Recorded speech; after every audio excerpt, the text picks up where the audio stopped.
Walking alone, the streets are empty. The only thing I can see is my own silhouette. I'm getting stronger, step by step. The clock is ticking, but there's no time for regrets. I've been flying from town to town, from London to Taiwan. I've been all around the globe, trying to protect your soul. We are heroes tonight. We will fly above the sky. We are heroes tonight. Yeah. We are heroes tonight. We will fly above the sky. We are heroes tonight.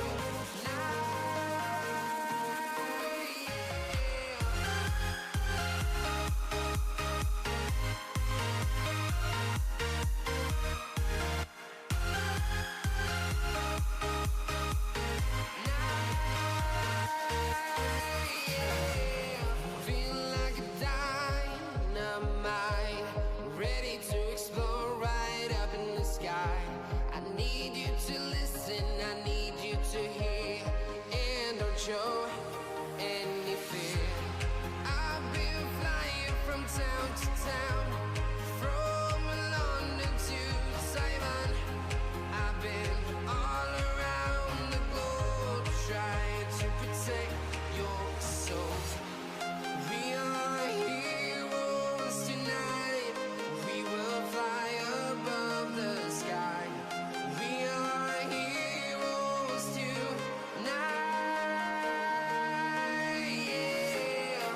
We are heroes tonight. We will fly above the sky. We are heroes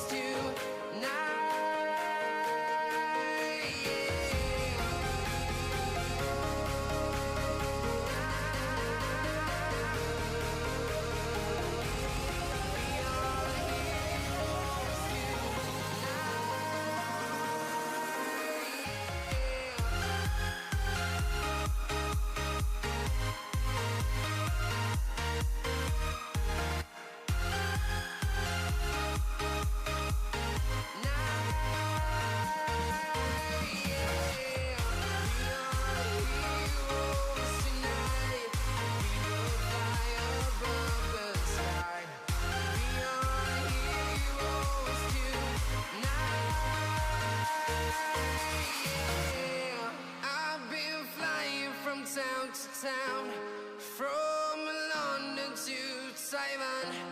I've been all around the globe, trying to protect your soul.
All right, everybody, welcome to the Titan broadcast of the NACL Open Qualifiers Quarterfinals. I'm joined by the lovely Duck Master himself, Quacks, over here. So we're going to be casting the Duckie Getters. No caster bias on the broadcast here today, I promise you that.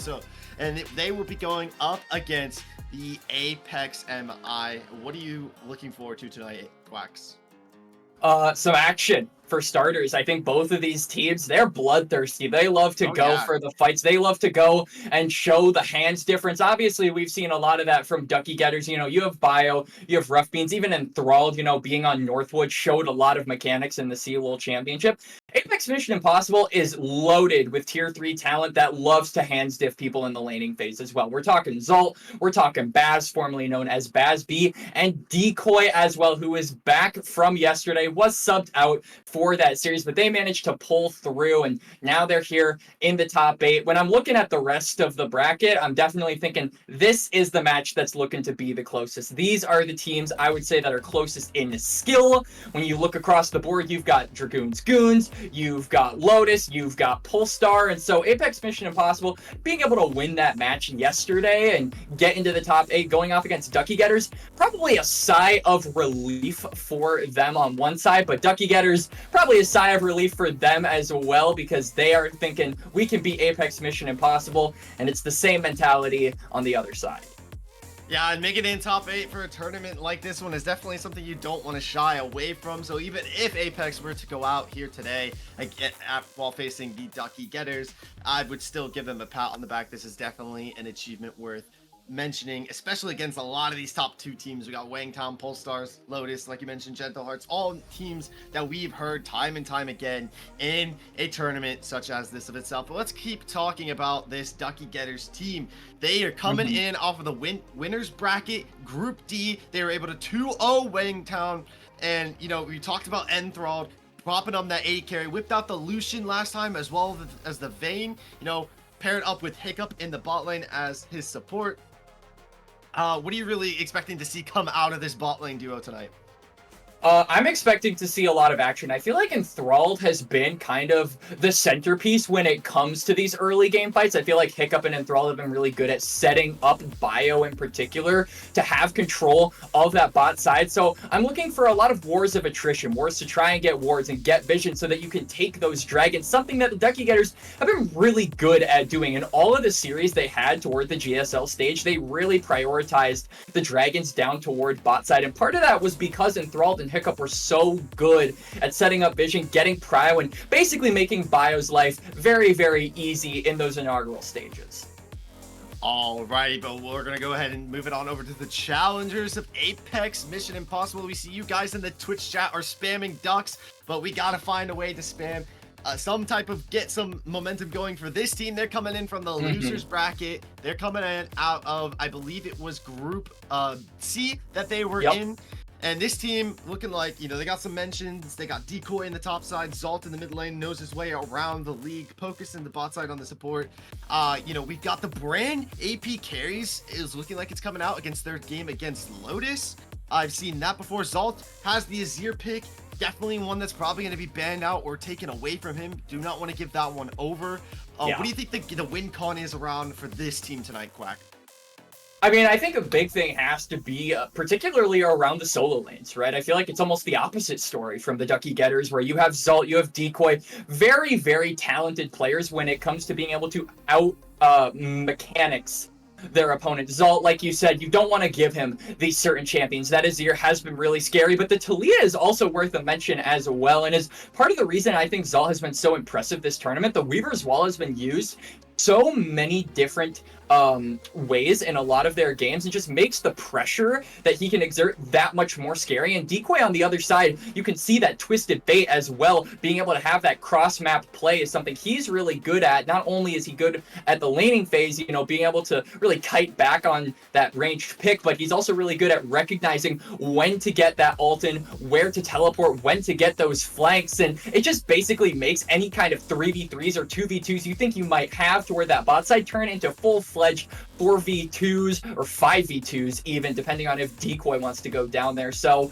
I'm looking at the win con of surprise, most notably for this team, and just trying to appear out of the fog in an instant and completely destroy them with numbers. Yeah, it's looking like these teams have a little bit of a different play style, but want to get the same game plan going. One team is going to be quick, hyper engage, get a kill, get out, and look to regroup and do the exact same thing. Well, you know, maybe Doc, they want to go for that one-on-one brawl style cup. We see that Dr. Calculus has whipped out the Rumble time and time again. That could be something that's going to be taken away from him. Actually, they're going to ban it out this time instead. They're going to be taking that one away from Apex, feeling like that's a little bit of a threat, and the Rengar is going to be missing as well. And there is End for All Lucian already taken off of the board into this set of bans already. I feel like it is going to be interesting to see how the AD carry bans in particular do shake up, because look, we got another one, right? We got the Tristana. Obviously, that's more probably targeted toward the mid lane, making sure that Zalt can't get his hands on that one. But the Corki is also optional if you want to take that one away, and that does leave open a decent amount of marksmen, right? On one hand, you have Baz, who can pull out stuff like the Ezreal, and on the other hand, you've got Enthralled, who can bring out the Lucian, which was banned away, so that won't be an option. But you could also go for something like the Zeri. You could go for something like the Callista. These really hyper-aggressive early picks that we know Enthralled has liked to pilot in the past. And that's actually going to be a Galio taken off the table. So that's most likely just trying to avoid giving it to Duckie getters, because Rough Beans has had a really good tournament so far piloting that pick in particular. Yeah, and this is already kind of screaming engaged composition to me in the jungle. We're probably going to be selling something like the Vibe, maybe something like the Xin Zhao to be able to get in there and get that Galio coming down, get a little bit of CC and knockup going, and allow for the ultimate out of Zalt coming in to provide that team synergy. But we're going to see Nautilus has already been picked up in the bot side, but no, we have a Zyra jungle locked in. That's probably going to be in response to a Brand jungle here. While that Brand can go over into the mid lane, it's most likely going to be picked up in the jungle for this matchup. And already we have a Cassante picked right straight out the gate. You know, these teams are going full-fledged what is hyper carry right now, given the meta we've seen in pro play, what we've seen around the tier 3, tier 2 scene, and they're not stopping. We have a Twisted Fate as well, and this is most likely, looking at the previous matches, Dr. Calculus might be locking this one in. That's what I'm expecting, right? Dr. Calculus, it's been really cool to see him this tournament really flex into more unorthodox picks. I feel like when we see this guy, especially on the Western Mustangs, I don't know how familiar you are with CLOL Cilantro, but Dr. Calculus is usually the tank guy, right? You have him on the Skarner, you've got him on the Ornn, and so seeing him on picks like the Rumble, picks like the Twisted Fate, being able to be a little bit more aggressive has really paid off, as he's had some really dominant lane phases in particular, and been really allowed to put the pressure on the side lane in ways we haven't quite seen from him before. So I like this Twisted Fate coming out. I like that it kind of pokes into the territory of Apex Mission Impossible's comp, like we talked about, them enjoying those cross-map ultimates, and a good response to a champion like Galio, who can teleport to a fight at will as well. So I'm expecting a lot of cross-map action from these picks in particular. As we do get on to the second phase of bans, we're actually going to be seeing the Viego come out from Bio. So the carry, it kind of feels, from Duckie Getter is going to get another carry champion. Viego, not as strong, I would say, as we've seen him previously, but that also means we're most likely going to see that Brand in either the mid lane or the AD carry position, and APCs are not something that that Duckie getters have been afraid of, and so wouldn't surprise me if we actually do get a Brand APC with a Nami lock-in. So this might... What is happening here? This is classic. This is a color caster's worst nightmare. Duckie getters sucks for color casters. Okay, hold on. Hear me out, all right? I didn't think anybody would do this, but do you think it's possible this is good old Nautilus topside? I mean, I've been seeing Bao spam it left, right, and center on stream, and you know, are they feel like could this be happening right now in our game? Are we gonna have a Nautilus topside? No. What? Whoa. It's a Nautilus mid lane. Okay, so this draft out of Duckie Getters is already all over the place, and you know what? I'm here for it. But the composition, we gotta mention both sides. Apex Missions Impossible, very substandard. Definitely what we see across the board throughout every league right now. Lots of tanks on their side. It's going to be really difficult to burst through this heavy front line. You got Cassante, Braum, and Galio coming in. There's going to be one heck of a brick wall to try to burst through if you are the side of Duckie Getters. You're going to have to rely on this kind of displacement, this disbursement, that, you know, Nautilus Dredgeline hook, Dr. Calculus getting a TP into the backside, the resets off of Viego, and the Nami tidal wave. You're going to rely on a lot of those factors to split up this team and get onto Baz and get onto Low Jazz. Baz certainly is going to be the target for Duckie Getters, especially in these early stages of the game, as we're seeing an invade come out from Duckie Getters. No surprise there. You have an Nautilus, you have the threat of the hook, and you have a strong level 1 with the champion like Brand and Twisted Fate, who has that stun card, and Viego, who can get those resets. So no surprise to see an aggressive play coming out from them. But I agree with you on, you know, wanting to target this area in particular. My biggest worry, though, is the wave clear coming out from Nautilus and the ability to actually roam on down there without sacking potentially 1 or 2 waves in return, and giving Zalt maybe some advantages in return, because that could be a very feast or famine playstyle. As we're actually seeing some beastie coming out here from Duckie Getters. They're looking for a level 1 on the top side. Yeah, I gotta be careful. Decoy can get those Qs stacking. That one's definitely not gonna go into your favor, and so instead they're just gonna look to back off. And this is what I'm gonna be expecting to see coming out of this Duckie Getters team. They're gonna want to place the tempo. They're in charge of this game, as Hiccup is already gonna get poked down. The Zeri Qs are absolutely chucking her away as she eats the boulder coming out of pockets. One more of those, and it might spell a little bit of disaster for this bot side as we just get started off here. They're looking to fight back and get that level 2 advantage. But like I was mentioning, I feel like I agree with you. I think a lot of waves are going to get sacked out of this Nautilus. But I think if they can get value in their playmaking, like if he roams to the bot side, gets a couple kills. If he roams to the top side, gets kills. He invades heavily with bio. Shutting something down like that is going to be really hard, especially with the amount of CC that Nautilus has. So if he gets these kills, he gets these assists, he gets this impact across the map, sure, Zalt's going to get a ton of the gold, but once you get into the team fight, that Galio is going to get snapped like a twig if, say, there's a Brand with 3 items already online at 15, 20 minutes. So that's where we're going to see this Nautilus try to get some value across the board, and I want to see it get very hyperactive with a heavy, mobile, aggressive jungler like Viego. And I do kind of like the composition that Duckie Getters went against something like a Galio. Not only did we talk about, you know, that cross-map play from the Twisted Fate being possible, but as Rough Beans taken very, very low, this Nautilus kind of walking the laning phase on a nice edge. But yeah, it also means, so the grand entrance coming out from the Galio only increases your magic resist, not your armor, which means that champions like the Viego, champions like the Twisted Fate can still deal their regular damage and not really have to worry about the extra resistances of the Galio's ultimate. So that could be something that can sort of persuade them to go further and push further, even when you see that giant circle from the Galio coming out. As game relatively slow so far, Low Jazz already finishing with that first crab, and it's going to be a double crab for Zyra. So the Dream Miracle first run for this pick going to be achieved here, and just making it farm up as fast as possible. This is exactly what you want on this champion. And it's really going to force, I think, Bio to make an early play, but just based off how the side lanes in particular have shaped up, it's very difficult to dive any of these side lane champions that AMI have drafted. I've got to agree. They're going to have to be very careful of the split pushes. It's going to be really hard to respond to later on in this game to Decoy. Calculus may be going to be the only one that can really respond. Baz is going to be able to shove out waves. I mean, if you could get these grubs as they've just started up and are online here shortly, you get these grubs onto a Zeri. I mean, we saw like Zeus split pushes on Zeri in the pro play in the top side and absolutely decimates towers, with especially with a little bit of grublings in his pocket to do so. So that's definitely a win con that you see that Calculus is going to be playing for and wants to keep shoving this out so that Bio can get in and get those grublings to deny that AD carry, that sort of macro win con.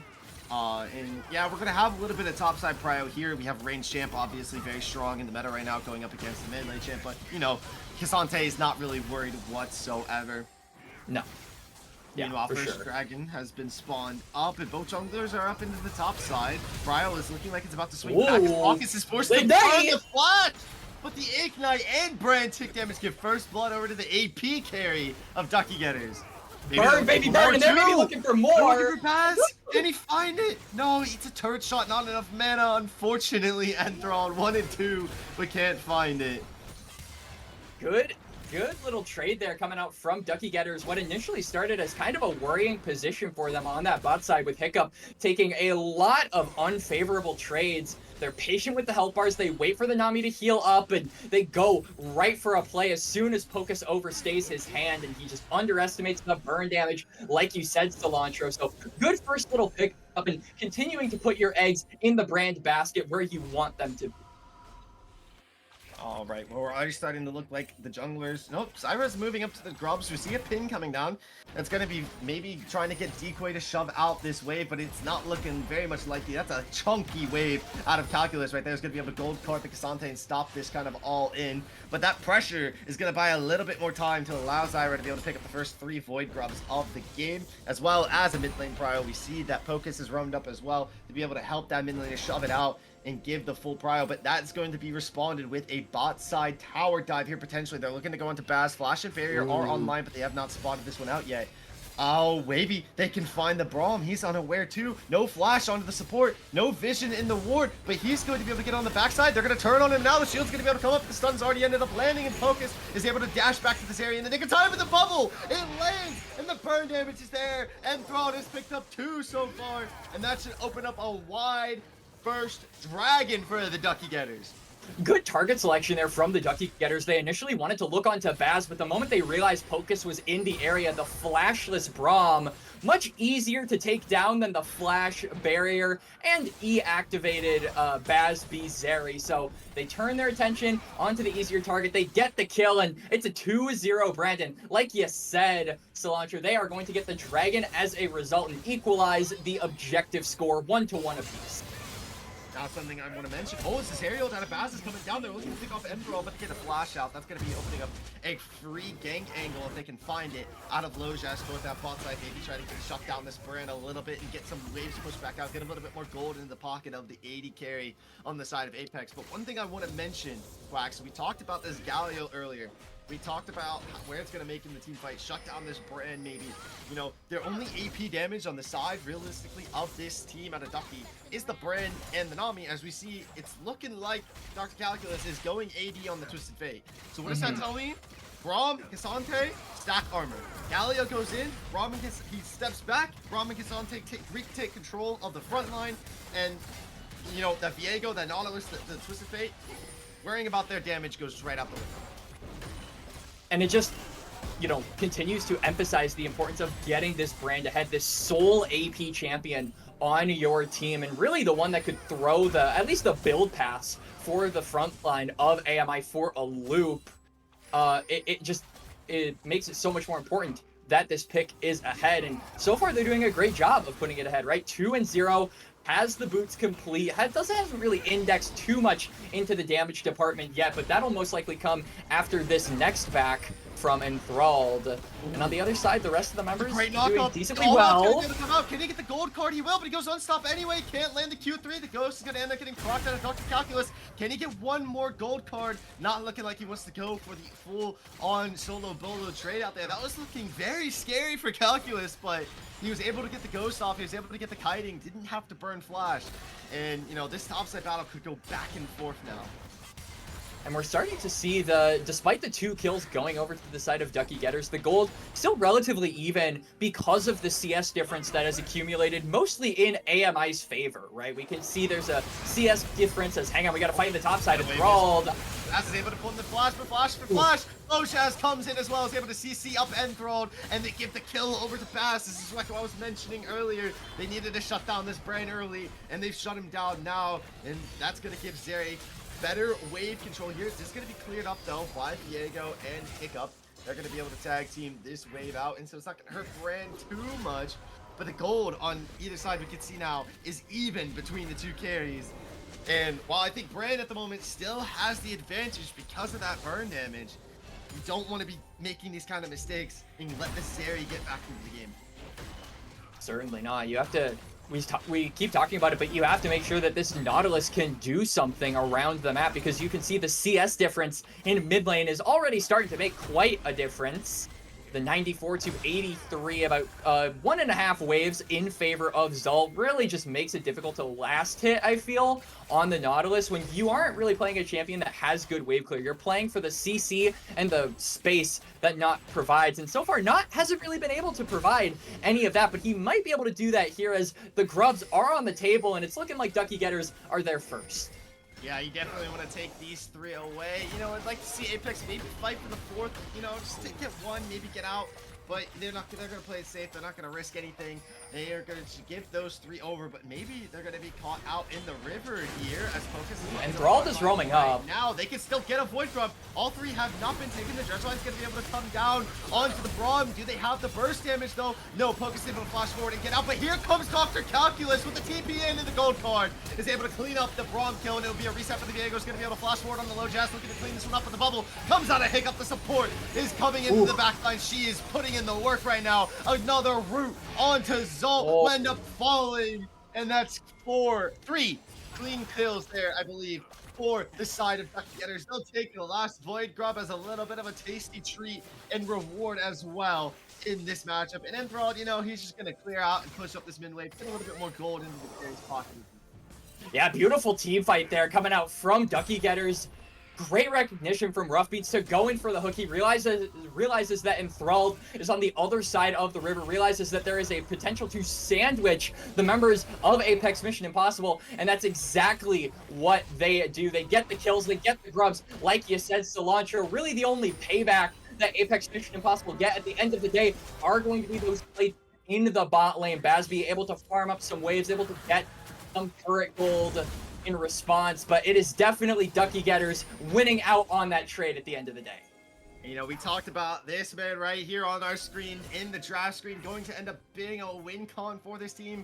An aggressive early jungler. You see him on a carry pick like the Viego, gets those resets in that fight, already has the Bork online as well. Going into this next dragon fight, All Radiance has been picked up as well for Enthralled. He's going to be looking to push out this wave and move up. The positioning is going to get a little bit of an advantage right now so far for the side of AMI, but you've got to expect that they're going to push this fight. They want to push this Diego's lead, and the Dredgeline comes down onto Soul. He gets caught out. He's going to be able to land the taunt, though the bubble ends up missing out of Hiccup, but they are able to clean up the kill anyway. It's another reset for Bio, 2-0 on this champion right now, and it's the bot lane out of AMI is just forced to retreat. It'll be another dragon picked up for Duckie Getters. They're getting these stacked up early, and you know, Enthralled, he might get caught out here, but they burned 2 ultimates for him.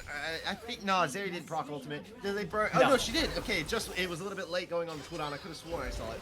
So they burned 2 ultimates for Enthralled. Honestly, kind of worth it. They have 3 ultimates, and they might actually end up losing this fight. The tidal wave and the low Jazz falls. Gets the reset. Galio's coming in, but Bio has to flash out, and it's going to be Rough Beans trading out their life. But AMI, they burned. Wait. Oh, he almost traded on the Baz. That was really scary there. Calculus is going to get this mid turret as well. So in the end, Quack, I'm going to leave it to you to break this down. Was that worth it for AMI? No, definitely not. I feel like Duckie Getters, they get another turret as hang on. Maybe this will make the difference as Hiccup's potentially caught.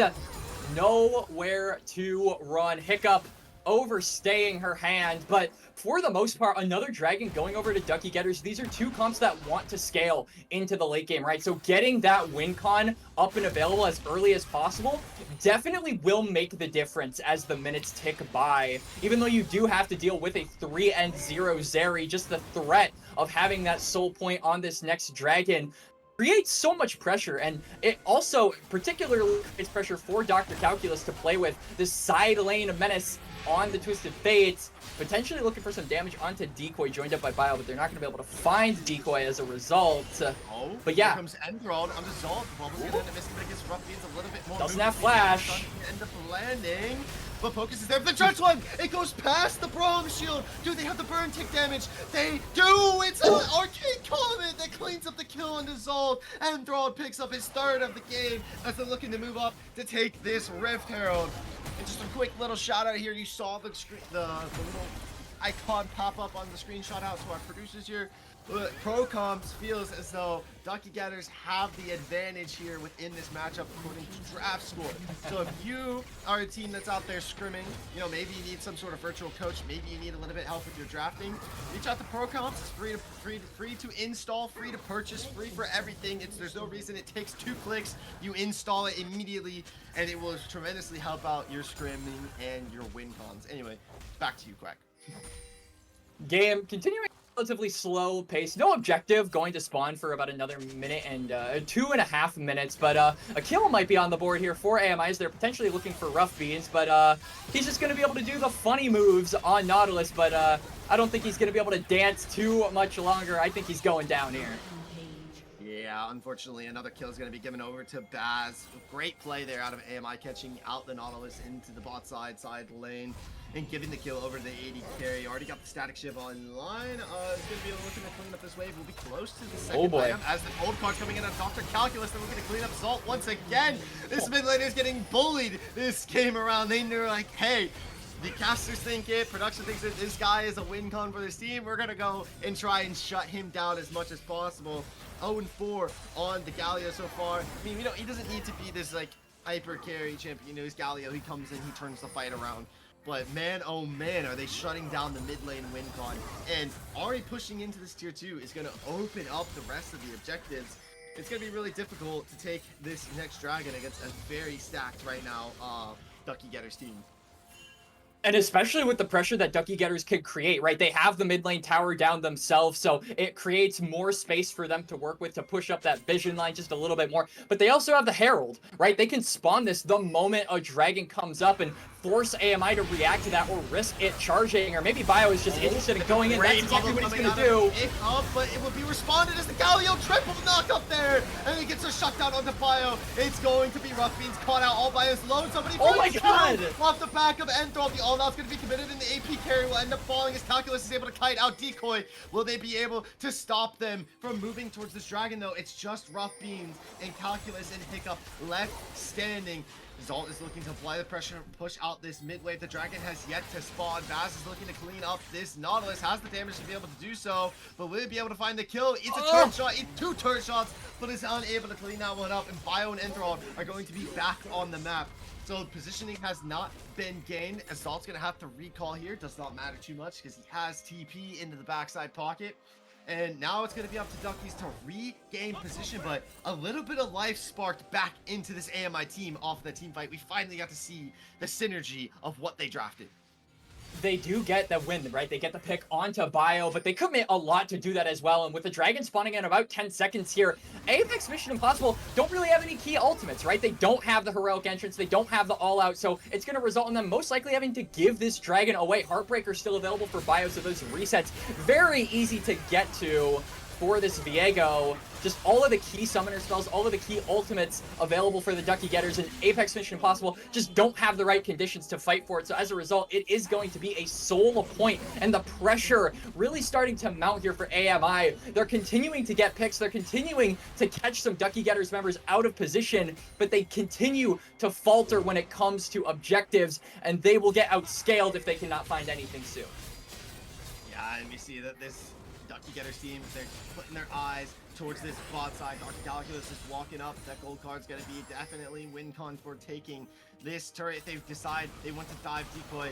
And the Braum and the Zyra are coming in for a little bit of backup. They're expecting this one to happen. Focus is going to be able to shield in the wrong direction, unfortunately. He eats a bubble as well as Decoy. Oh god, Bio.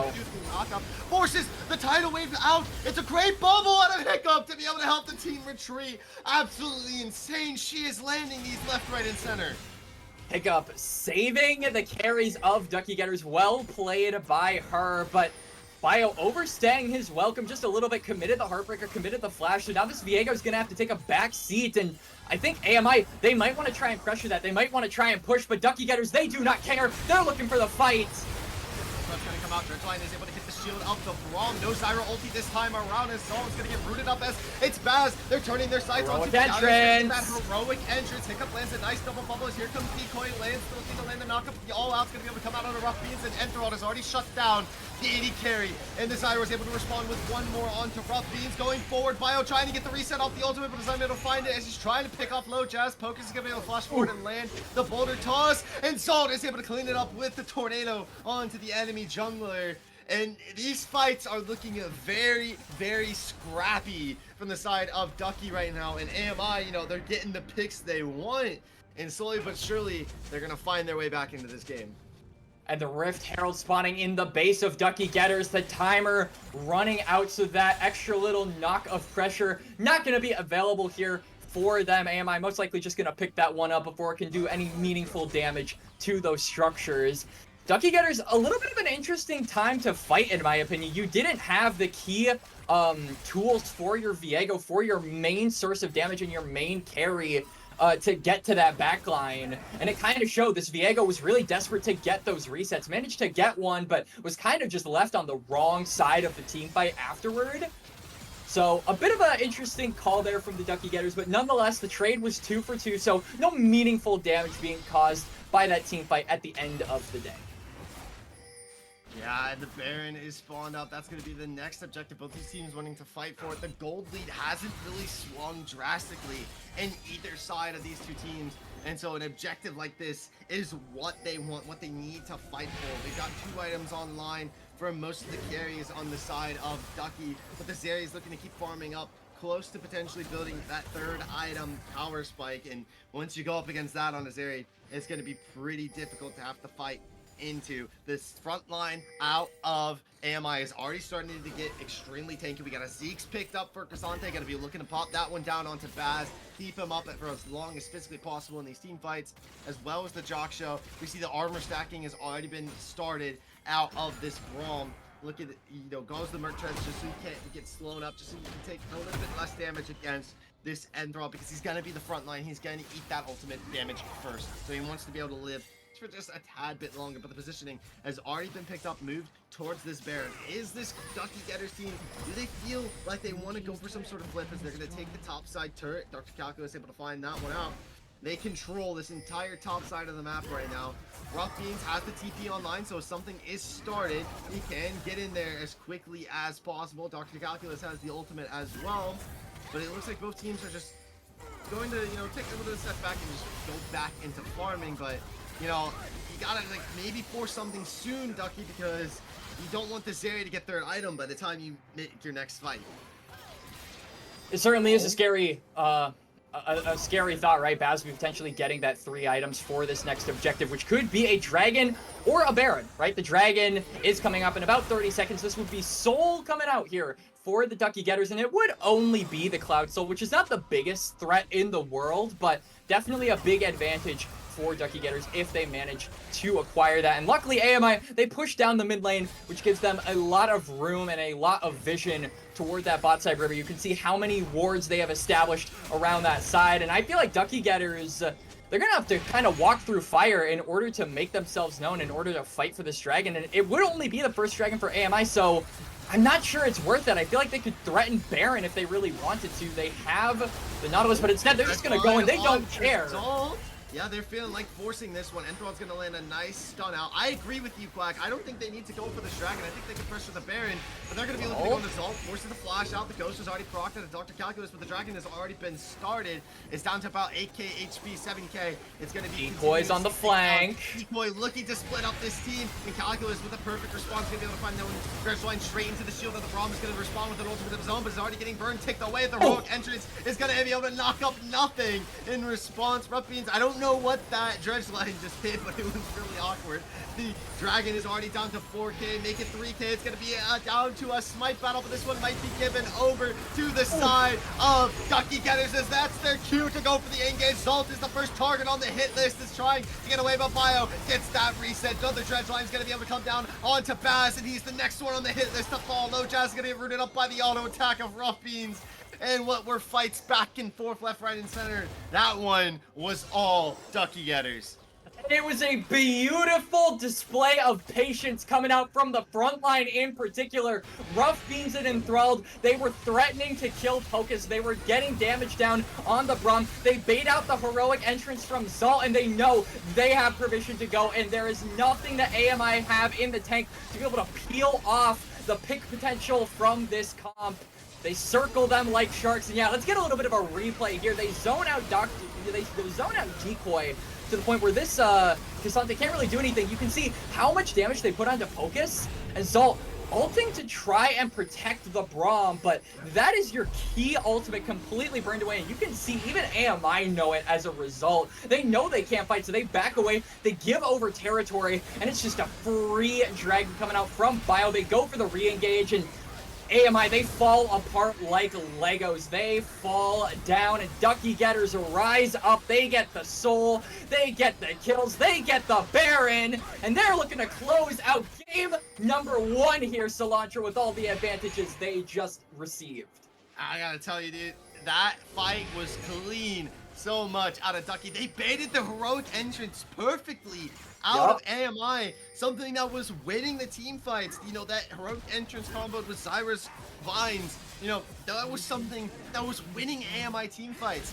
And, you know, Rough Beans goes, okay, I'm gonna dredge line in, I'm gonna hit this Braum and bait out an engage. They're gonna think we're going for the all-in onto the Braum.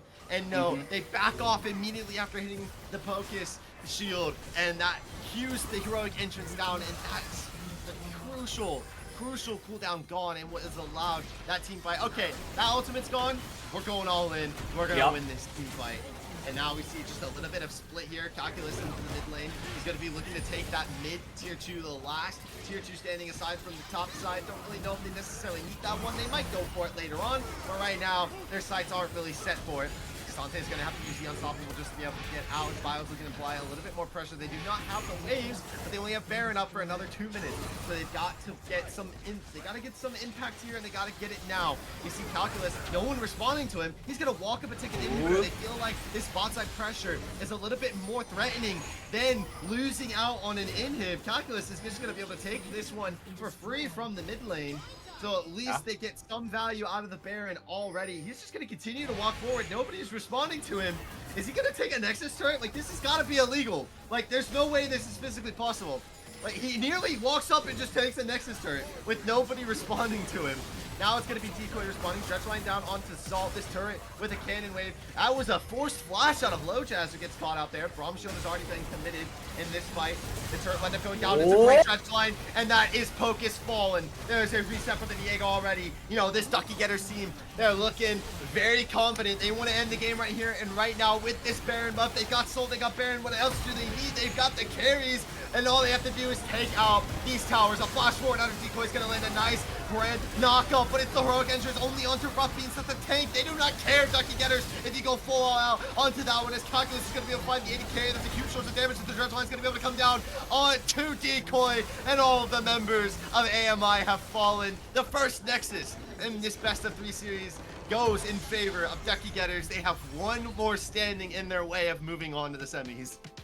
And what a performance, right? It was looking a little bit shaky in those team fights toward that early game. That mid game also looking a little bit suspicious. But the moment that team fight broke open, the moment they baited out the heroic entrance, went for the re-engage, got the dragon, got the kills, got the Baron, it was all smooth sailing from there. And after that, it felt like AMI were a little bit jumbled. They weren't responding to the Twisted Fate side push in the mid lane, like you mentioned several times, I might say, Cilantro. Even you were shocked at how little attention they cared to the gambling man.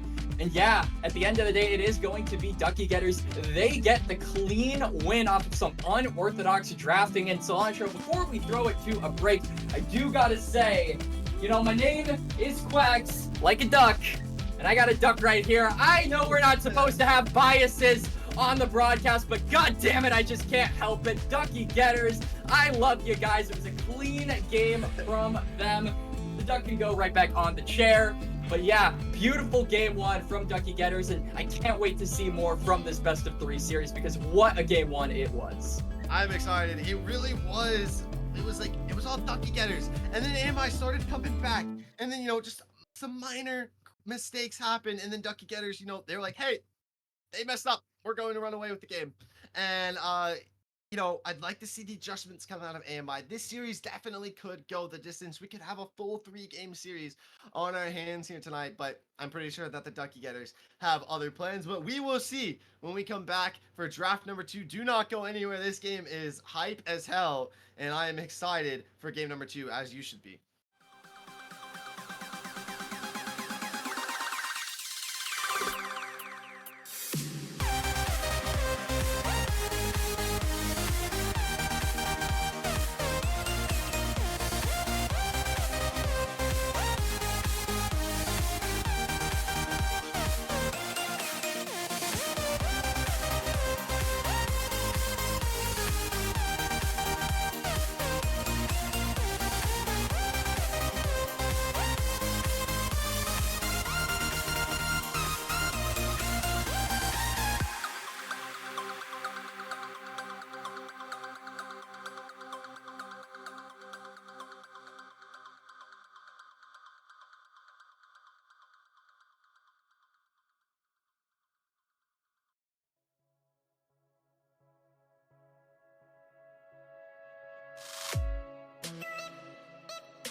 All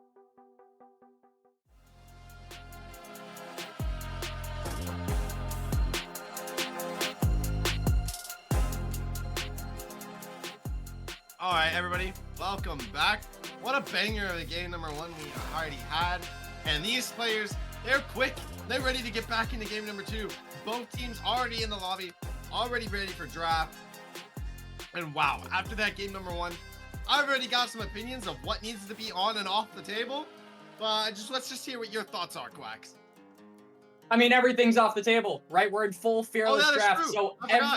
So everything you saw in game number one completely removed. No one else can play it for the remainder of the series. Now, whether or not that's one more game, or whether or not that's two more games, remains to be seen. But if you're just joining us, if you just got back from another stream, or maybe you just got back from a hard day at work and you want to watch some OQs, Duckie Getters managing to get the win over the side of Apex Mission Impossible in game number one. It was back and forth in the early to mid game, but then there was a decisive fight toward the Dragon Soul that went into Duckie Getters' favors, where they got the Soul, some kills, and they got the Baron to top it all off, and they broke that game wide open. And, you know, let's talk a little bit more about Duckie Getters, because I feel like this is a team that has a lot of potential in a setting with full fearless draft, right? Because we've seen how unorthodox they like to draft, right? Just last game, we saw the Nautilus, we saw the Brand in the 80 carry role.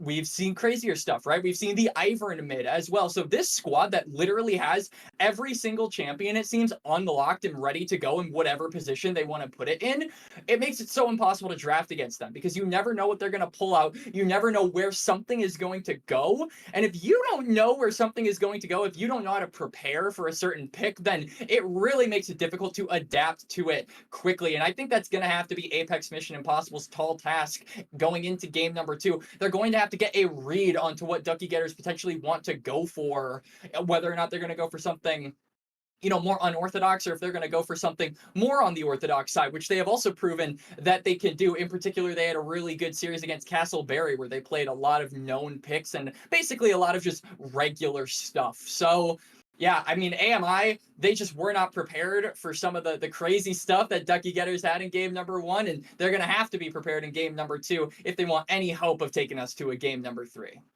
Yeah, and who knows what we're going to see when we get into this draft. It could be full new bans. As you mentioned, there are those champions that we just played are not on the table anymore. So does that mean that we need to try and get the champions we want and ban out something that they want? Maybe we see the Azir banned out here. Because if you go for the same sort of bans, certain champions that these two teams like to play are still going to be on the table. Like the Azir could still be picked up for Zalt. Maybe even the Kalista could come out for Enthralled. I've seen that before so far within this turn. Anything that you leave open in this ban phase now is almost do or die, as we are sitting at match point for the Duckie Getters. They're looking to take home the win here today. The number one seed coming out of Group D, going up against Apex Mission Impossible, who want to take this to a game number 3 and keep their hopes alive. And so far, we have the same bans coming out of both teams. I expect to see some mild adaptations based on what's going to be available this time around, but who knows what the strategy is going to be this time. And what a big deal it would be to get into the top 4, not only for both of these teams, but for all of the players involved, right? They have never even made it to, I believe, the quarterfinal stage of any open qualifier that they've participated in, much less gotten to the semifinals. So this would be their chance to really get on the map, really get themselves a name and get themselves a kind of legacy that they can build on. And it all starts here in game number 2. It is do or die for both of these teams. And for Duckie Getters, it's basically the first time many of these players have even played in an open qualifier. So what a big deal that would be, as the bans have finished, lots of them taken off the table. Rengar, Lucian, Lulu, Ashe, Tristana, Rumble, all taken off, and it's looking like them being on the blue side again. Apex Mission Impossible gonna first pick the Taliyah and give Zalt a comfort pick here for this all-important game too. You know, I love the Taliyah stonks. Ezreal is going to be picked in to respond to very strong 80k. Could be swapped over to the mid lane too. We already saw Nautilus mid lane. I would not be surprised if this was coming out in the mid lane here tonight, Quacks. But as you mentioned, getting into the top 4, getting into the top 3, not only is it a huge feat for both these teams, but that's where the money is. We got about $1,500 for the top 3 and 4 team in this seed. So, you know, yes, they're fighting for some status, but they're also fighting for a little bit of monetary value here. For a little bit of bling. Well, Yep. they want a little bit on their Wikipedia pages saying they have earnings. You know, those good old Fortnite back in the days. Oh, how many earnings do you have? What's your earnings, bro? But anyway, as we get back into the draft, we're gonna have the Vibe picked up as well as the Callista coming over for Baz this time around onto the 80 carry. They're feeling like this is going to be an Ezreal in that bot lane slot, and the Camille is coming out into the top lane. For now, I mean, this could be a Camille support. It would not put it past me with this team. I doubt that they're gonna pick it, but honestly, I wouldn't have it put past me. The only thing I'm guaranteed to know right now is this is a Sejuani in the jungle. Yeah, most likely that is going to be a Sedge in the jungle. Even that I don't know, because we've seen Sedge top, we've seen Sedge mid, even Sedge support is possible. But I'm actually really interested to see how these 80 carry picks shake out. Obviously that can be an Ezreal mid lane, but if that's Enthralled Ezreal and that's going to be Baz's Callista, we're going to kind of see them trading shoes a little bit, picking each other's, you know, signature champions that they have really mastered in this open qualifier. So that'll be really interesting to see kind of this switcheroo of playstyle coming in here in game number 2. As the Vans do finish up, top laners focus down on one side and mid laners on the other, and now it is actually going to be the Veigar lock-in here for game number 2. That's a really good pick against a champion like Taliyah. You don't have the mobility, you have the cage, so you're able to lock them down, and that makes Bio's job really easy, in particular, just being able to visit mid lane and consistently punish Zalt for his overextensions and being trapped in that cage. And Zalt did not have the prettiest of games in game number 1. He was constantly the focus of many ganks and many roams by the side of Duckie getters, and it's looking like their game plan is going to be relatively the same here in the second game. Yeah, and we're going cage for cage here. Mordekaiser has been locked in as well for the top side.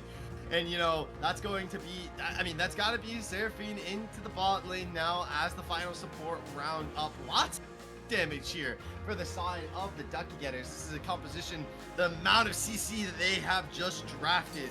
I mean, sure, you have a Leona and a Mordekaiser on your team, but by golly, Seraphine, Veigar, Sejuani, like that is CC I don't want to have to play into. And, you know, Mordekaiser, very strong champ against the Sejuani, you know, can take her out of the fight. Boom, no more Glacial Prism. That's a winning team fight right there. And so, if I am the side of Apex Mission Impossible, I'm scared of the poke damage that's going to be coming out of the side of Duckie getters and the amount of CC that they have. But this is looking like it's going to be another bloodbath of a game. And oh boy, am I here for it. You know, I haven't seen Veigar picked competitively in a long time. So, you know, I'm kind of excited right now. It got picked a little bit. I think we've seen it from a couple of other players, particularly Went was really proficient on it and would bust that one out occasionally. But yeah, Veigar, not really a champion we see all that often, especially with those 80 carries like Corki and Tristana kind of dominating the meta. Veigar hasn't really been a thought. It just can't consistently trade, and it can't consistently get out of immediate danger. And that's kind of something I feel like Duckie getters might want to use to their advantage, especially toward the later stages of the game. How much zone control that they can create with a champion like Veigar, the cage, and just punishing potential overextensions from AMI later on could basically make it very easy for them to get picks, right? You see Lojaz, who wants to go and drop the cage, boom, no one else can follow up from the Vi, and the Vi is suddenly in the middle of 5 and just gets immediately deleted. So AMI have to be really careful of falling into scenarios like that, and Duckie getters, they just have to get to the late game, in my opinion. I'm looking at this team and I'm thinking they scale incredibly hard, but they've got to turtle toward the early stages. I agree with you, Veigar, infinite scaling, and that's definitely going to be a win con later on in the game, but wait, he flashed that, and the flail still ends up landing onto Enthrall. That is absolutely absurd. I mean, we all saw that. He clearly flashed that, but anyway, back to the game here. We've got chat. Get your predictions in right now. Who's going to win game number 2? Get those channel points out. We know you guys love gambling. Go ahead and get those channel points into the predictions right now. I see the cheeses. I see the ducks being spammed. Lots of Duckie getter fans out there. If there's anybody here for Apex Mission Impossible, let your voice be known. Make your predictions. Spam the chat. Try and get in there and support this squad. They need it. They're on the brink of death right now, and they are looking to claw at the Ducky Getters, who, like Quax has already mentioned, they've just got to play the long game, because, you know, eventually this Talia, eventually this Mordekaiser is going to fall off. Veigar will not fall off, and, you know, Sejuani's only going to get tankier, so. Yep. It certainly does create a kind of a timer for AMI to play on. They want to make sure they are the ones getting these early aggressive plays going, and we can already see that coming out from Lojaz, wrapping around this bot side of the map, but on the other side, we have a potential dive in the top lane. This is very bad. You don't have a wave. Oh! What? Okay, so First Blood does go over to Calculus. That's 400 gold into the pocket of the Camille. That's definitely what you were aiming for. You burn the flash as well onto Decoy. He's going to be able to TP back into the lane. Calculus will be able to TP back as well. But the 1-for-1 trade, I feel like it's going to be a little bit worthwhile. The wave is shoved out. It's going to equalize here into the mid side. It's going to force the TP out of Dr. Calculus. He gets a little bit more gold into his pocket there as well. That's a great stun coming out of Rough Beans. So he's going to be able to eat a seismic shove not shortly afterward. That's great for some topside prio. Double longsword's going to be coming out. And against a Mordekaiser, something that has just strong level 1 presence, I expected a play like that coming out of Bio to get this top laner online so it can't fall behind the Mordekaiser in the early stages. And it also makes Bio's job a lot easier to revisit the top lane, right? Because you can see this Sejuani starting to path up there already. No flash, no TP. Decoy, if he goes down here, that is a very, very bad spot for the Mordekaiser to be in, and just continues to accelerate Dr. Calculus's gold difference that has already been created even further. And like we talked about, this is a late game versus early game comp, right? Mordekaiser does not want to fall off early. He wants to make sure Camille is the one doing that. So if the tables are turned and Dr. Calculus gets a solid early game and isn't being punished by Mordekaiser, you are in a very difficult spot if you're Apex Mission Impossible on this top side. And you know what, Quack? Procoms feels as though Apex Mission Impossible has the win con with this draft. They got the higher draft score. They're feeling the prediction. So far in my cast on this production, whoever Procoms predicted has ended up winning out the game. I think there's maybe one time. It was last week in the NACL. Castleberry's top laner picked Rumble, and Procoms was like, they have a 43% chance of winning, but then the Rumble just absolutely carried the entire game, so, you know, like, but, you know, Procoms feels as though AMI hold the advantage in this game, and we're just gonna have to wait and see how that pans out. As no flash, the gank is coming down, level 6 on the Dr. Calculus. They've timed this one perfectly, and they give the kill over to the Camille as well. That's 2 for him into the pocket. The gold, no TP on the Mordekaiser as well. The gold he's gonna lose out on here as the wave crashes into the tower. They're trying to respond with maybe the Void Grubs picked up. Here's the Talia's roaming to the Vi into that top side, but I feel like expecting a top side play like that, you gotta be in the bot side looking to make that Dragon play switch off. I mean, it was Ducky Getter's top side making that play. They had to run for the hills afterwards. Maybe Rough Beans is in a bit of trouble here. Lojaz going for the play, but he messes up the flash, and Rough Beans gets away.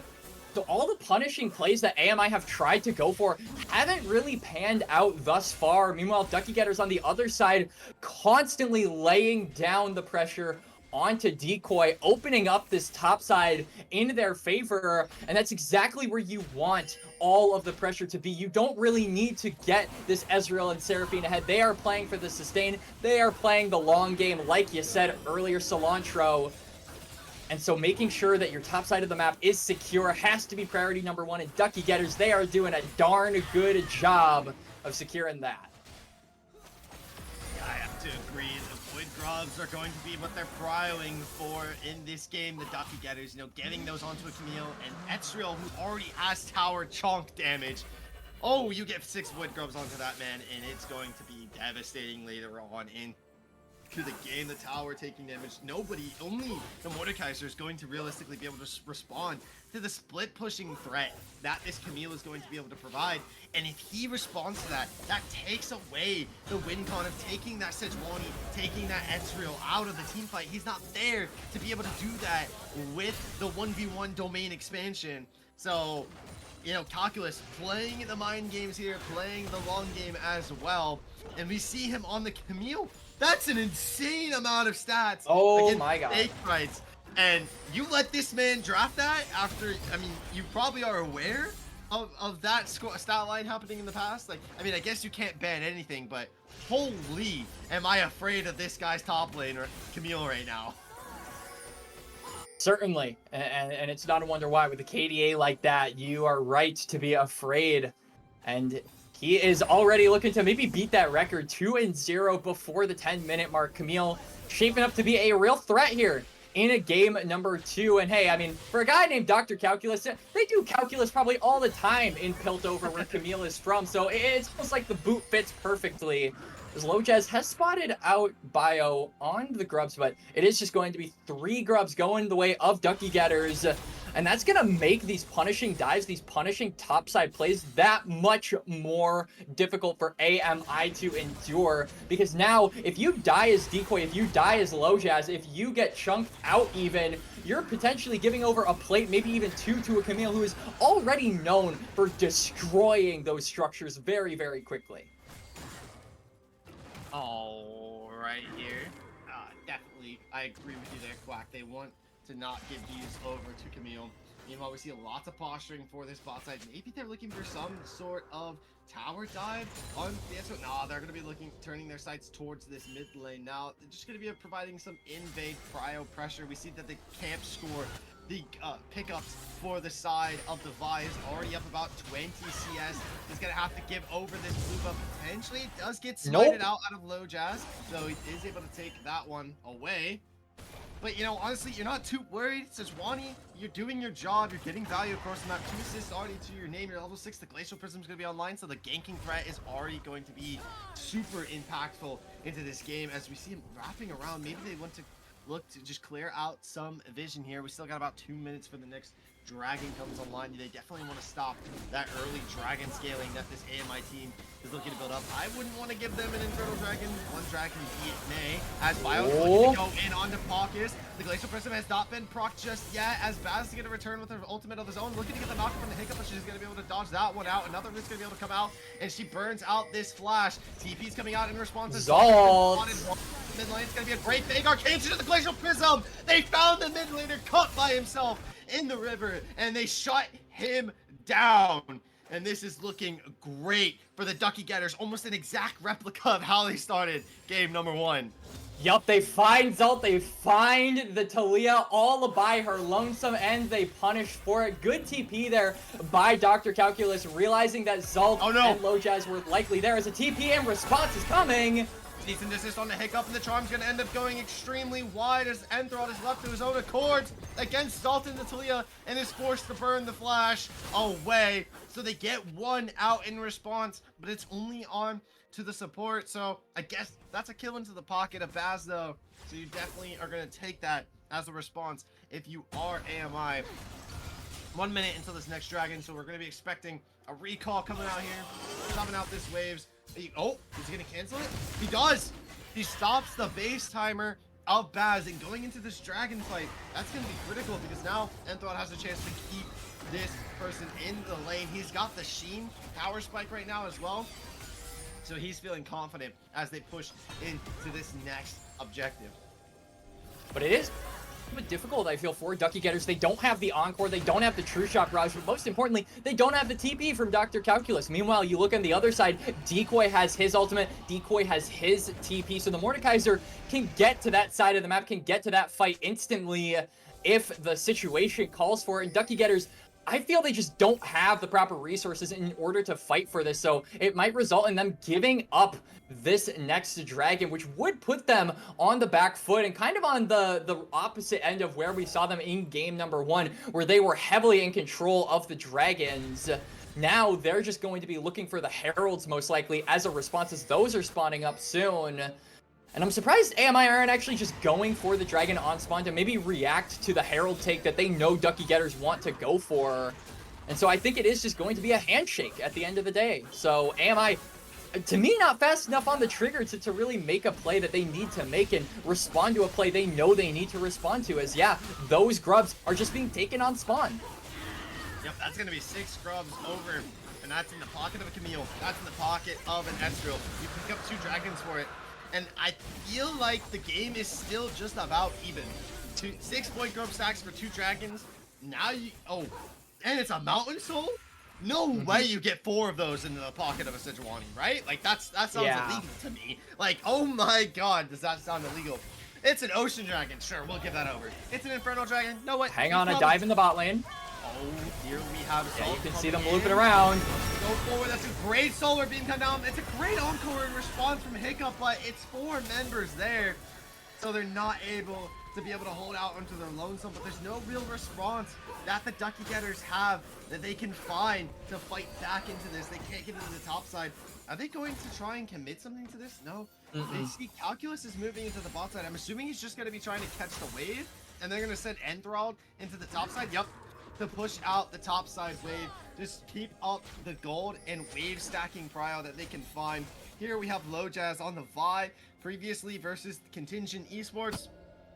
Definitely another pick on the side of AMI that they probably did not want to have to give over. That's a great vault breaker onto Bio. He's going to be able to find the passive threes, but nothing really comes in response to that. So we've hit another point of a little bit of stalling in this game as I've spotted a Shirelia's on a Vhagar, Quacks. This is it's very interesting. And I feel like you have champions like Galio, you have champions like Vhagar. This is a good way to get that engage on for Ducky Getters, and they already have a bunch of pick potential tools like the Encore, like the Glacial Prison. So I feel like just getting that extra little bit of movement speed will help them amp that up and force AMI to not have as easy of a time running away from any potential fights. As Decoy's just going straight in, flash into the Death Realm, and Enthralled, nowhere to run. Yep. One's gonna end up fighting the 80 carry a little bit greedy there, trying to push out the next wave. Gotta be careful going up against that Mordekaiser's. The turret gonna end up falling here. It's a great engage onto Baz, and that's a huge Glacial Prism out of Bio to lock down the 80 carry. Will they commit the Camille ultimate for Puckus? They feel as though they don't need it, and it's a double kill into the pocket of Dr. Calculus. He's going to try and beat his world record this game, it feels like, in the terms of kills, because by God, is he the carry for this team right now in this game. Yeah, great lockdown there by Bio. He manages to complete the Winter's Bite, completes that proc, but also then right after that goes on, commits the ultimate for Basby. That was a Kalista that was not able to move, and now Enthralled maybe looking for a revenge kill here onto Decoy, who doesn't have the Death Realm, but they're just going to let him go. And 2 turrets going the way of Ducky Getters on the bot side. They'll be able to push this vision line up so much further, and that also just makes it so much more clear what Ducky Getters need to do next, right? Commit toward that mid lane. Just try to get that mid turret down, and you have got yourself so much more map to play with, and you are just continuously forcing out AMI to walk into these dangerous pockets that they don't have any vision of. So far, there we see 160 bonus AP into the pockets of the Vhagar right now, and later on into the game, that's only going to continue to get even better, and that's going to eventually be an AP threat later on into the game that this AMI team is going to have to be careful of. I mean, the combinations that we have here for lockdown on the side of Ducky, you know, Bio goes in with an engage on Glacial Prism, say it slows up 2 to 3 members. You lock down 1, you get the cage on all of them, they can't escape because they're slowed from the Glacial Prism, they get locked into the cage, and that opens up a flank angle maybe out of Dr. Calculus, finds Baz in the backline, ults on top of him, gets the solo onto him, and that could be a team fight done and dusted right then and there. And that's what I'm going to be expecting coming out of this Ducky Getters team later on in the team fights, as we are potentially going to have our first all-out team fight. 50 seconds until the next dragon has got to be where the first one happens. And you can see Hiccup and Enthralled trying to make some spaces. Maybe the focus is on the top side. Instead, Decoy in a 1v2 scenario that he's going to make a 1v1 scenario. Hang on, we got fighting in the mid lane as well. Yeah, Hiccup has already dropped to a quarter of HP. Will get slain out by Baz as it took 3 members to respond to the Mordekaiser's Enthrall. He's gonna get chased down by Low Jazz. Eats up a turret shot. The Riptail's gonna be able to smack. TP from Dr. Calculus. Now they're looking to come in here. Oh, Calculus used the ultimate. Maybe he was looking to find an angle where they were in the little bit of a retreat zone, but now you're missing out your top laner going into this dragon fight. He's not going to be online. They got 6 void grubs. This turret doesn't exist whatsoever, and now they can just shove out this wave, move into the dragon, but now they do not have the Glacial Prism online. No Glacial Prism, no ultimate on Dr. Calculus. Rothfiends will have his backup. The True Shot Barrage is on cooldown as well. I don't see an angle where AMI is in a position to contest this. I mean, Lojaz, if they're feeling it, can go over the wall. It's not really worth it. Well, what plays were coming out of the side of Duckie Getters? Sure, you kind of went out in the mid side, but because of this Void Grub stack, you know, they just stacked 4 members, pushed the wave out, and took the tower. So what AMI gained in the mid lane, they lost almost immediately. And AMI, you know, their game plan going into this was get to the dragons, make sure you could steal those away. And they initially got the first 2, right? They managed to steal those away. But Duckie Getters, they've thrown a wrench in that plan now, getting that first Mountain Dragon for themselves. And we talked about it briefly, talking about the soul, but even one Mountain Dragon toward members like Sejuani, like Vigar, who's going to be a little bit more tanky in this game, makes it so much more difficult for AMI to just single out some of these members and single out and try and get these picks. So, opportunities continuing to close for them as this game goes on. The late game scaling of the Duckie Getters beginning to dawn here as this game approaches 20 minutes. And they're going to have to look for some desperate plays. They're going to have to look for some picks. Because if this game is allowed to continue at the pace it is, it just feels like Duckie Getters are going to scale up and run over AMI in team fights. Definitely. And, you know, got the Warmogs picked up after buying out that Zeke's on the Sejuani.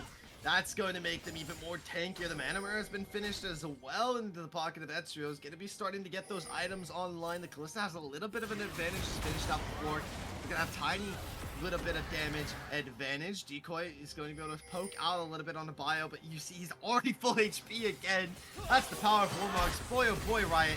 We love that item right now. And it's AMI trying to find some sort of mid lane response here. Are they going to commit some sort of all out? It's looking like an engage on the poke as the big arcade is going to end up going wide. Not able to lock up onto anything. The Glacial Prism is in the pocket of bio. Does he decide to rip it? It's not looking likely yet, but he's able to find Lojaz. But nothing is able to come in response to it. It's just going to be pressure being poked out and force them to recall. But going into this Baron, I don't think they have the damage to take it right on spawn, Quacks. But they definitely can get the prio, shove out these mid lanes, shove out this bot side. TP will be back up online for Dr. Calculus soon, as at the 20-minute mark, 229 bonus AP, so he's at 608.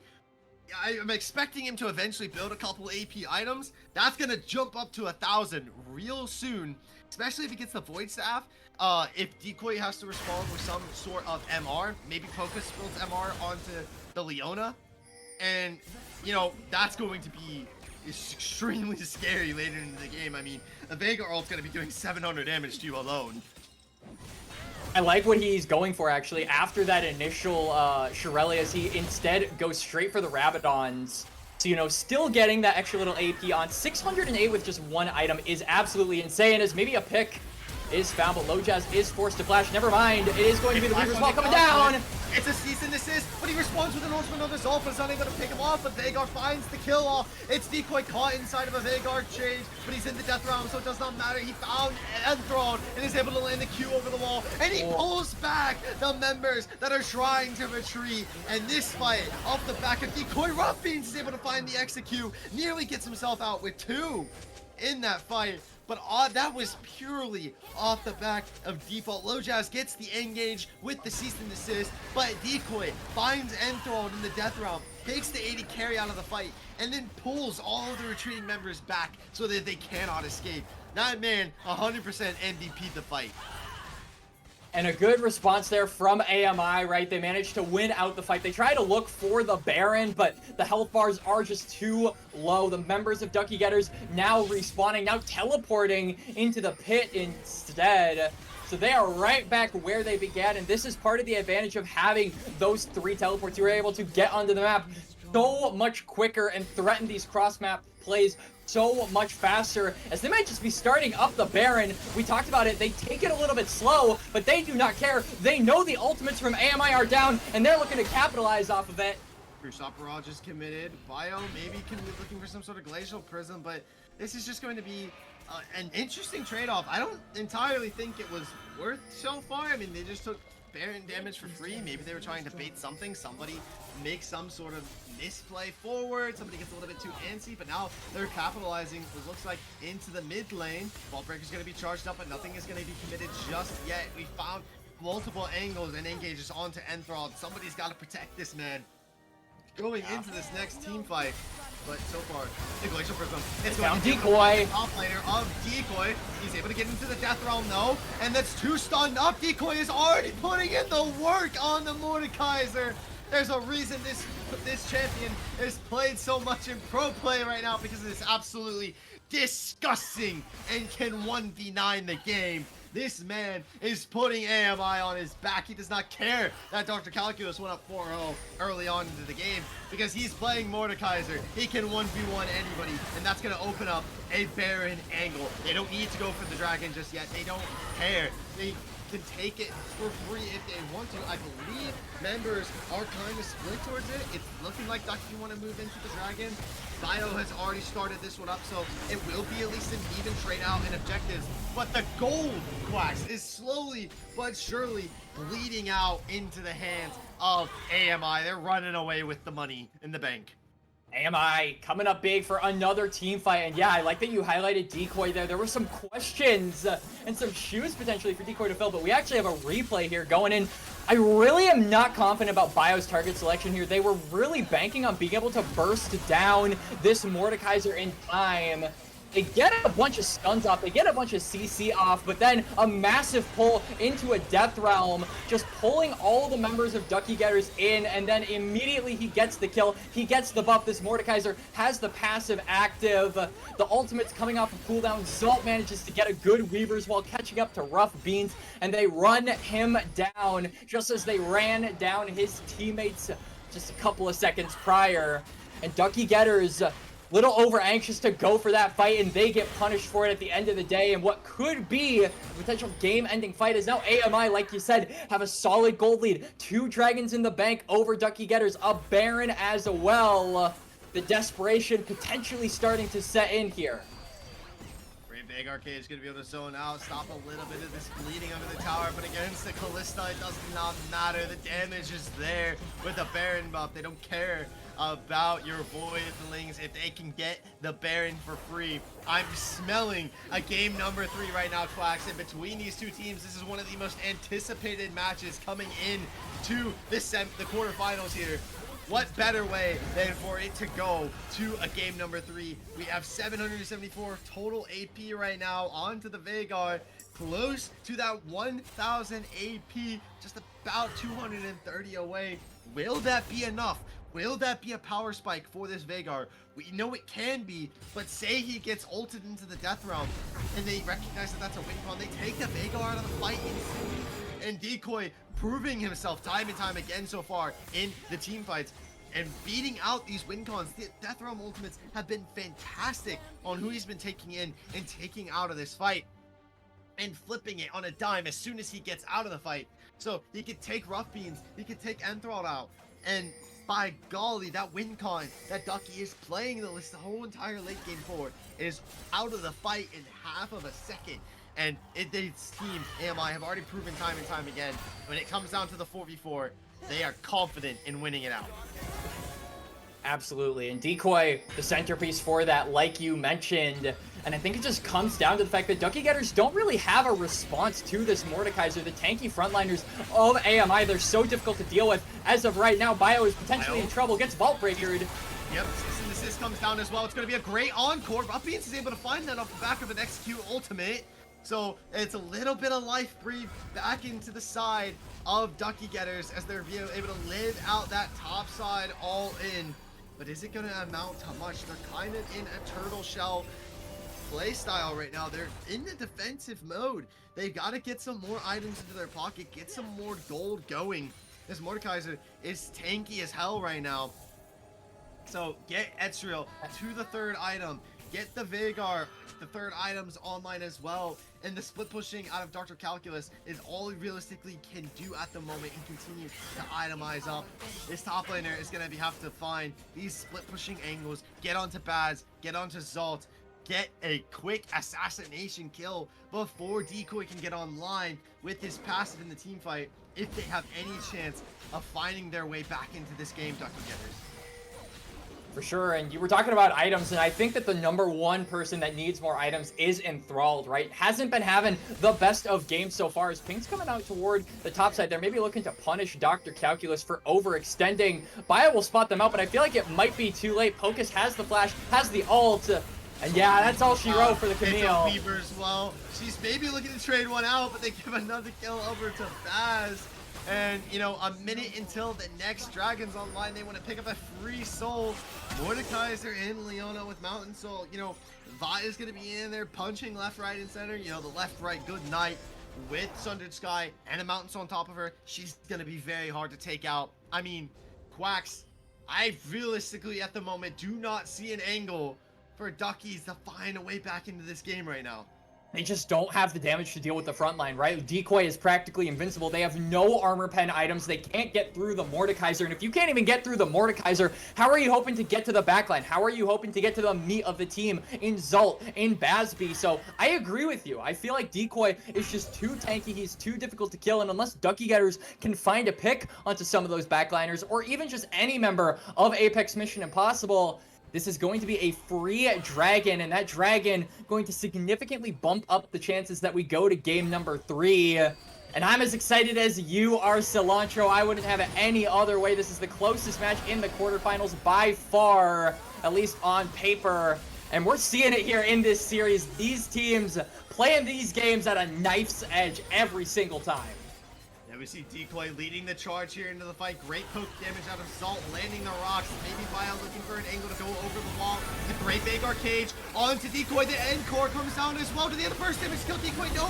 He's able to shield up, and it's a great solar flare. The soul has been picked up. Decoy has a little bit on the back foot right now. It's another great Vagar cage. Pocus is forced to burn out the flash.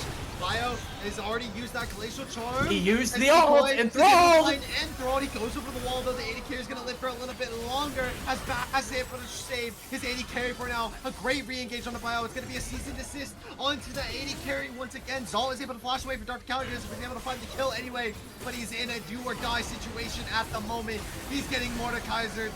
They have the peel, the shields. It's there. And it's the Vagar coming online. Pocus is going to flare into the meat of this team of Ducky Getters.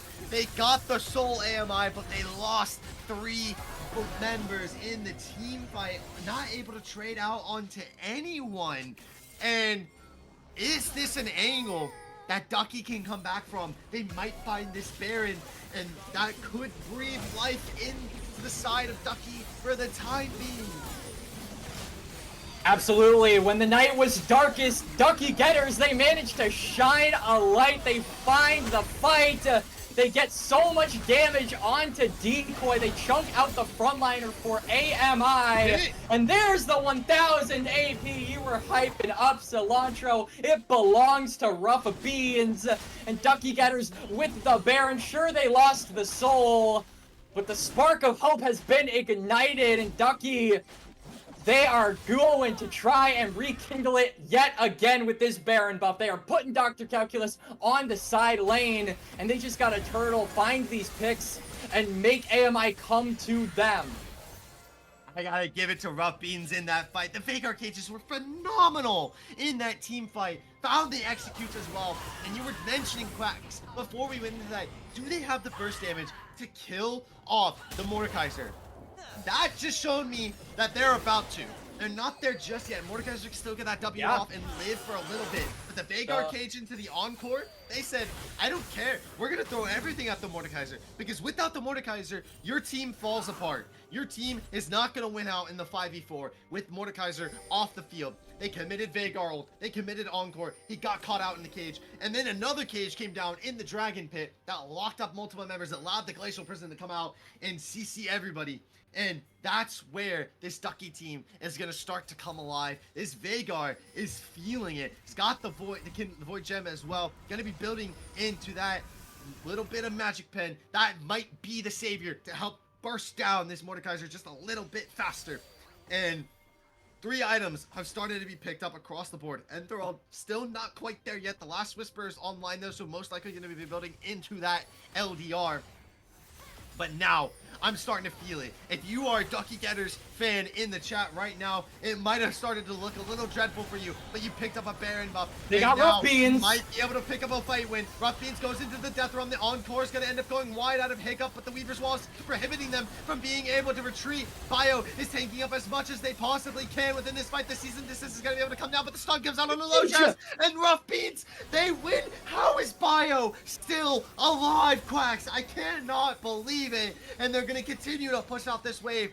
AMI is struggling to trade out in these picks, and they're on the back foot. Calculus is feeling it. They have the momentum. They have the confidence. It's a 5v4. They have the grubs. The Duckies called this back from the brink of death. They have Baron buff. They have Crux. Decoy goes golden. This could be the time. One more Nexus turret. Hiccup is forced to burn out onto the flash. His Pocus goes for an engage. He's going to get pulled out by the Callista Decoy, trying to put in as much as possible.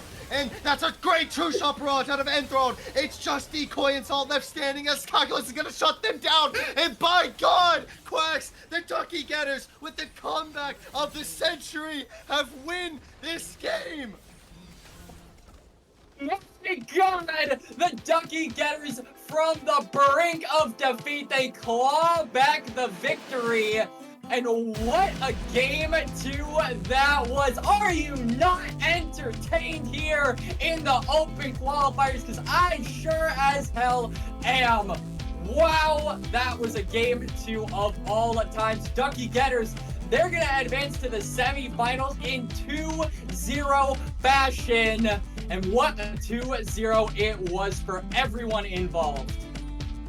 Oh my, I mean, I said too many words. I don't think I have a voice really much left to say anything right now.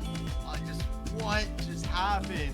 It was looking all AMI, but one team fight. They took the Baron, and then they had the 6 void grub, so they just ran it down the bot side. The Weaver's Wall looked so good. It split a couple members and backed them up into a corner, but it was just, you know, Decoy, I think, went into the death realm, and the Weaver's Wall cut off his death realm, I think. So I think he death realmed Enthralled, and Enthralled just arcane shifted over the wall, Weaver's Wall, and was able to just live.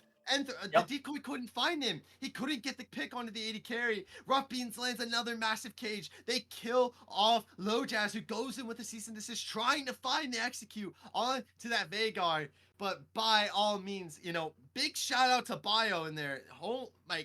Lived inside a fight that had Mordekaiser, Callista, Talia for like 15 seconds. He stayed alive for so long. It was a great team effort by Duckie Getters overall. Every single member, I would say, had a point to shine in, you know, not just game 2, but in the series at large, right? Particularly Hiccup, I feel like, is going a little bit underappreciated. That Seraphine did such a good job at protecting all of those frontline members, was literally the reason why Bio was able to live so long, like you said. But yeah, I felt like it all kind of materialized toward that dragon fight, right? They got a ton of damage onto Decoy. He couldn't be that frontline. He couldn't be that person to take a member out of the fight. And after that, it just kind of felt like they had easy access to the backline. They could get through to those juicy members in Azult and Baz. And from that fight, they managed to claw it back. So overall, Duckie Getters, you know, game number 2, very, very scrappy, very, very sloppy. But they managed to find the win. They managed to get that bread. And no one was expecting it after the position. Everyone was expecting Decoy to be the savior, for Zalt to get those great Weaver's Walls, like you mentioned. And Duckie Getters were just better toward that late game. They just managed to find the right picks, to find the good damage. And I would say even after that fight in the Dragon, it got easier, right? They got the Blighting Jewel. They got the Last Whisper. They were able to chunk out the front line and face tank them 5v5. And when that happened, AMI, they just had nothing left in the tank, and Duckie Getters, they took the win. My, oh my, does this team deserve to be in the top 4. That was a top 4 team performance if I have ever seen one, Quacks. They did not back down. They did not give up. They recognized their win con. And you know, I was saying it was going to potentially be a win con. They got hit 1,000 AP. We got a couple of executes coming down, and that was definitely a fight turner. They were lacking the damage early on. Multiple members of AMI were winning out team fights with less than half HP, less than a quarter of HP. Vanguard says, nah, not anymore. You are all going to end up dying now. And by golly, could we just get one more quick shout over to the bracket here? While we do not have up-to-dates on who has won out the rest of the matches here tonight, we have updates on some of the score lines. Polestar versus Wang and Lotus versus GHG. 2 favorites there to win out their series. Do not underestimate Wangtown and GHG, though. They are definitely caliber teams to take a map, at least, off of one of these 2 teams. So, but Duck are moving on into the semifinals, which I believe will be next weekend. I don't know if we are broadcasting those or not. So make sure you go ahead and follow Titan on our social media pages, where we will be able to update you on whether or not those will be casted. And while you're at it, you know, join our Discord too. And yeah, you can either, you know, join the league yourself if you want to, or even get even more up to date if you are a fan of Titan Esports. But that's going to do it for us tonight. I am Cilantro, joined by Quacks. One hell of a game we had here. And yeah, hope you guys have a good rest of your night. Stay safe.